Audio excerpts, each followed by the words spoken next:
حضرت میرا سوال یہ ہے کہ جنت میں بھی اولاد ہوگی یا نہیں؟ محمد عمر کرنا سے۔ کیا مہندی لگانا سنت ہے اور مرد بھی لگا سکتے ہیں یا نہیں؟ مشتاق صاحب کرنا سے۔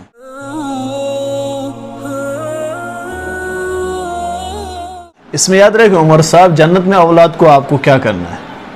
جنت میں تو ہر چیز ملے گی۔ قرآن میں وَلَكُمْ فِيهَا مَا تَشْتَهِي أَنفُسُكُمْ وَلَكُمْ فِيهَا مَا تَدَّعُونَ، یعنی جس چیز کے آپ کو خواہش ہوگی ہر چیز آپ کو جنت میں ملے گی۔ اگر آپ کو اولاد کی خواہش ہے تو اللہ تبارک و تعالیٰ کی قدرت ہے، وہ آپ کو وہ بھی دے دیں گے۔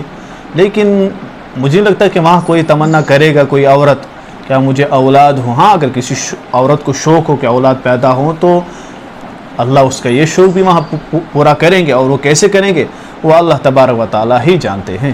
کیا مہندی لگانا سنت ہے اور مرد بھی لگا سکتے ہیں یا نہیں؟ مشتاق صاحب کرنا سے۔ یاد رکھیں نبی پاک صلی اللہ علیہ وسلم کا فرمان ہے کہ عورتیں ہر وقت اپنے ہاتھوں پر مہندی لگا کر رکھیں۔ ہر وقت عورتوں کے لیے کہ اپنے ہاتھوں پر وہ مہندی لگا کر رکھیں تاکہ عورت اور مرد کے ہاتھ میں فرق دکھے۔ رہا مسئلہ مرد کے لیے تو مرد داڑھی بالوں میں لگا سکتا ہے۔ یہ جو ہمارے یہاں مرد یہ چھوٹی والی انگلی کو لگاتے مہندی شادیوں پر، پھر وہ پین سے اس پہ لپٹتے ہیں اور کہتے یہ سنت ہے، یہ حرام ہے، بالکل بھی جائز نہیں ہے۔ مہندی عورتیں ہاتھوں پہ لگاتی ہیں، اس سے یہ پتہ چلتا ہے یہ عورت ہے۔ جو مرد لگائے تو وہ خود اپنا علاج کرے کہ وہ مرد ہے کہ عورت ہے۔ مرد کے لیے حرام ہے ہاتھ پر مہندی لگانا، صرف عورت کے لیے جائز ہے۔